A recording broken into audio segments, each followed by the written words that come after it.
नमस्कार जय जगन्नाथ आपण मानक आम चैनल को बहुत बहुत स्वागत।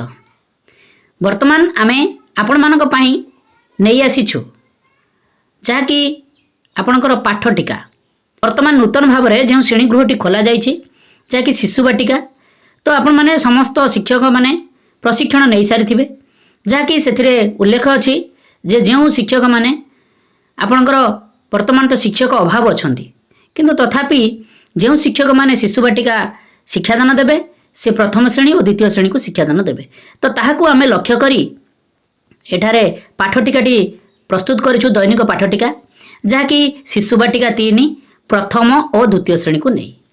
तेणु आमे मुख्यतः बही केउ केउ बही को आमे फॉलो करिछु आपण मानकर शिशु बाटिका शिक्षक सहायिका पुस्तिका ता सहित शिशु बाटिका कार्य पुस्तिका ता सहित प्रथम श्रेणी एंटी बुक्स विद्या प्रवेश ता सहित द्वितीय श्रेणी एंटी बुक्स कार्य पुस्तिका एफएलएन को आमे लक्ष्य करी ता सहित जो आमर येलो कोर्स गुड़िक अच्छी ताहाको मध्य आमे आपण मानकर सेही उल्लेखनीय जो बही गुड़िक अच्छी ताहाठारु आमे कलेक्शन करी एठार आमे आपनको पई पाठटिकाटी प्रस्तुत करिछु। निश्चित भाव में आपण पाठटिका देखला पूर्व आपनको विनम्र निवेदन जे आम चैनल को सब्सक्राइब करंतु आमे प्रतिदिन पाठटिका को पूर्व दिन में आमे आपण निकट में प्रोवाइड करिया को प्रचेष्टा करिछु। निश्चित भाव में आपण मानको सहायक हबो दैनिक पाठटिका लिखिबा पई ता सहित पाठ्यदान देबा पई सांगसाथी मानकू बहुमात्रा रे शेयर करंतु आमे आपणकर आशीर्वाद नित्यांत आवश्यक करुछु। देखो आम आपण नहीं आसु 12/7/2025 जहाँकि शनिवार शिशु बाटिका 3 प्रथम और द्वितीय श्रेणी निमंते दैनिक पाठटिका प्रथम आपण मैंने ये कलम गुड़िक कराई नियंतु जहाँकि श्रेणी पीरियड समय विषय प्रसंग विकास दिग दक्षता येलो कोर्स प्रत्याशित फलाफल शिक्षण सामग्री शिक्षण कार्य और मंतव्य ये आप कलम गुड़िक कराई नियंतु। यापर आपणकर जेहेतु शनिवार अच्छे तेणु समय अवधि आपणकर 6:30 कार्यक्रमटी आरंभ हेबो। तो प्रथम आपण कौन करेंगे ना देखो शिशु बाटिका 3 को आपको नेबाक पड़ो। तो प्रथम श्रेणी आउ द्वितीय श्रेणी एका संगे समस्त हे प्रथम पीरियड आपंकर 6:30 रु 7:30 समय अवधि आरंभ हो जहाँकि आपंकर से दिन प्रार्थना करा व्यायाम करेंगे आउ ड्रिल करा तो ये आपंकर प्रथम पीरियड परिसमाप्ति हम यापर द्वितीय पीरियड कार्यक्रम आरंभ हो। द्वितीय पीरियड रे आपंकर शिशु बाटिका 3 प्रथम और द्वितीय श्रेणी को समान कार्यक्रम रहिबो। तो समय अवधि 7:30 रु 8:15 विषय प्रसंग होची सर्कल समय विकास दिग रहिबो सामाजिक आवेगिक और नैतिक विकास दक्षता रहिबो श्रेणीगृह रे एवं बाहर सामाजिक नियम को मानिबे।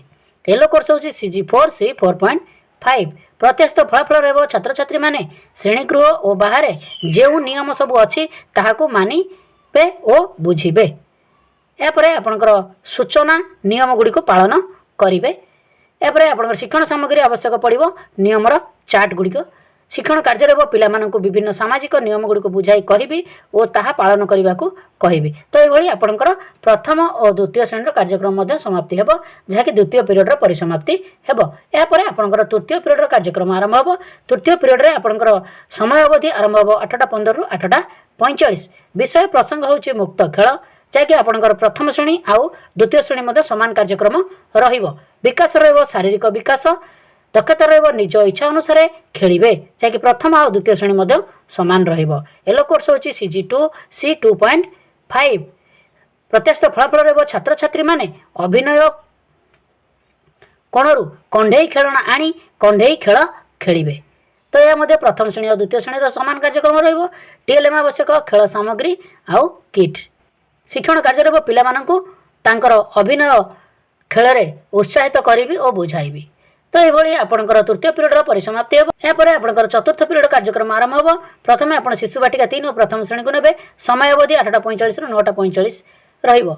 विषय प्रसंग होची संख्या और परिवेश ज्ञान विकास रहिबो बौद्धिक विकास दक्षता रहिबो विभिन्न वस्तु मध्य तुलना करिबा जहाँकि आपंकर प्रथम श्रेणी समान कार्यक्रम रहिबो। येलो कोर्स होची CG8 C 8.6 प्रत्याशित फलाफल रहिबो छात्र छात्री माने विभिन्न वस्तु गुड़ी को अलग अलग एवं वस्तु को तुलना करिबा जानिबे।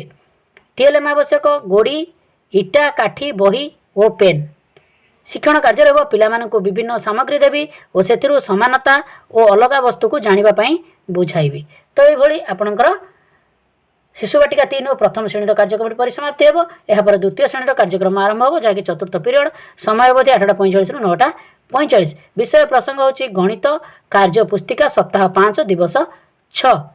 विकासर दिग रहबो बौद्धिक विकास, दक्षता रहबो एकक दशक संख्या चिन्हट।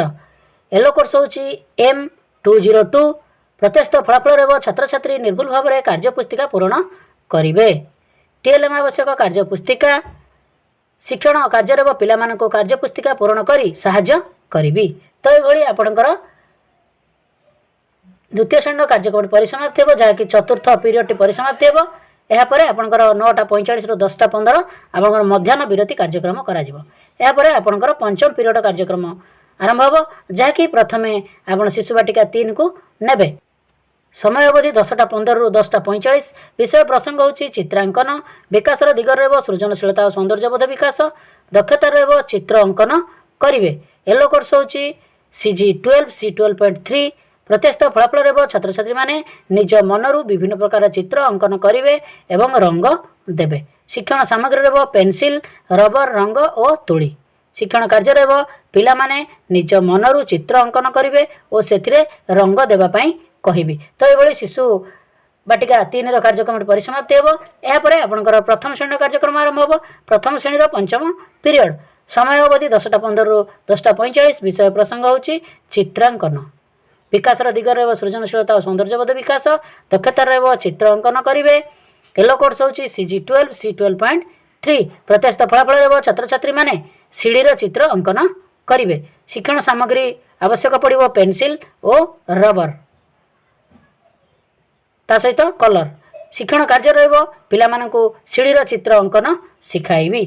तो ये भली आपणकर प्रथम श्रेणी कार्यक्रम परिसमाप्ति हेबो। या पर द्वितीय श्रेणी पंचम पीरियड समय अवधि 10:15 रु 10:45। विषय प्रसंग होची भाषा कार्य पुस्तिका सप्ताह 5 दिवस 6। विकासर दिग रहबो भाषागत विकास, दक्षता रहबो अक्षर को नहीं शब्द गठन पठन और लिखन करिवे। येलो कोर्स होची ECL 5.9। प्रत्यस्त फलाफल रहबो छात्र छात्री माने कार्य पुस्तिका निर्भुल भाव में पूरण करिवे। शिक्षण सामग्री रहबो कार्य पुस्तिका। शिक्षण कार्य रहबो पिलामानंको कार्य पुस्तिका पूरण करिवार सहाय्य करिवि। तो ये भली आपणकर पंचम पीरियड परिसमाप्ति हेबो। या पर षष्ठ पीरियड कार्यक्रम आरंभ हेबो जहाँकि शिशुवाटिका 3 प्रथम और द्वितीय श्रेणी कार्यक्रम समान रहिबो। समय अवधि आरंभ हेबो 10:45 रु 11:30। विषय प्रसंग होची विदाय समस्त पाठर सारांश। विकासर दिग रहबो समस्त विकासर आलोचना। प्रत्यस्त फलाफल रहबो दक्षता रहबो समस्त पाठ्यक्रम सारांश। प्रत्यस्त फलाफल रहबो छात्र छात्री माने आज दिन समस्त पाठ्यक्रम सारांश को आलोचना करिवे। TLM आवश्यक विभिन्न प्रकार शिक्षण सामग्री। शिक्षण कार्य रहबो छात्र छात्री माने ओ शिक्षक उभय मिसी दिनर पाठ्यक्रम सारांश को आलोचना करिवे। आसंता दिनर शिक्षण कार्य विषय रे कहिबी। शिक्षण सामग्री को निर्दिष्ट स्थान रखिबी। शेष रे कृतज्ञता ज्ञापन करिबी। तो ये भली आपणकर जहाँकि शनिवार 12/7/2025 कार्यक्रमटी परिसमाप्ति हेबो जहाँकि शिशुवाटिका 3 प्रथम और द्वितीय श्रेणी। निश्चित भाव में यही दैनिक पाठटिकाटी आपण मानक उपकार लगी आपण मान रिक्वेस्ट आपण चैनल को सब्सक्राइब करंतु, वीडियो को बहुत लाइक करंतु, सांगसाथी मान व्हाट्सएप ग्रुप मानक शेयर करंतु। आमे एई भली दैनिक पाठटिका समस्त दिनर पाठटिकाटी पूर्व दिन में आमे आपण चैनल माध्यम रे प्रस्तुत करी पठाइबो। नमस्कार, सर्वे भवन्तु सुखिनो।